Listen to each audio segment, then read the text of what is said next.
MBA முடித்தவங்க gate exam எழுதலாமா அப்படின்னு ஒரு சில ஸ்டூடெண்ட்ஸ் வந்து கேட்குறாங்க. எம்பிஏ முடித்தவங்க கேட் எக்ஸாம் எழுத முடியாது. கேட் எக்ஸாம் பொறுத்தவரை நிறைய பெனிஃபிட்ஸ் இருக்குது. பிஎஸ்யூ கம்பெனியில் ஜாப் வாங்கலாம், higher studies ME MTech top level காலேஜில் படிக்கலாம். சப்போஸ் பிஹெச்டி பண்ணிங்க அப்படின்னா ஸ்டைஃபன் கிடைக்கிறதுக்கான வாய்ப்புகள் இருக்குது. இந்த மாதிரி நிறைய பெனிஃபிட்ஸ் இருக்குது உங்களுக்கு.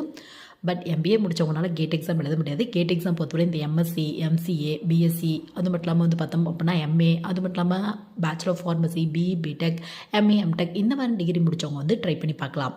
ஸோ அதாவது எம்பிஏ எடுத்தவங்க, எம்பிஏல எந்த ஸ்ட்ரீம் எடுத்தவங்க வேணாலும் யூஜிசி நெட் எக்ஸாம், அது மட்டும் இல்லாமல் தமிழ்நாடு பேஸ் பண்ண செட் எக்ஸாம், 2 எக்ஸாமுமே எலிஜிபிள் இருக்குது. ஸோ உங்கள் ஸ்கில் பேஸில் வந்து நீங்கள் சூஸ் பண்ணிக்கலாம்.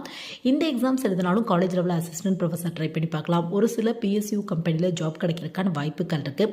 ஸோ உங்களுக்கு இன்ட்ரெஸ்ட் இருக்குது அப்படின்னா இந்த மாதிரியான எக்ஸாம் ட்ரை பண்ணி பாருங்கள். யூஜிசி நெட்டில் மேனேஜ்மெண்ட் அப்படிங்கிற பேப்பர் இருக்குது, அதை வந்து நீங்கள் சூஸ் பண்ணிக்கலாம். யூஜிசி நெட் எக்ஸாம், அது மட்டும் இல்லாமல் தமிழ்நாடு பேஸ் பண்ண செட் எக்ஸாம் பற்றி இன் டெப்த்தாக நம்ம சேனலில் வீடியோ அவைலபிளாக இருக்குது. வேணும் அப்படின்னா வந்து நீங்கள் செக் பண்ணி பார்த்துக்கோங்க.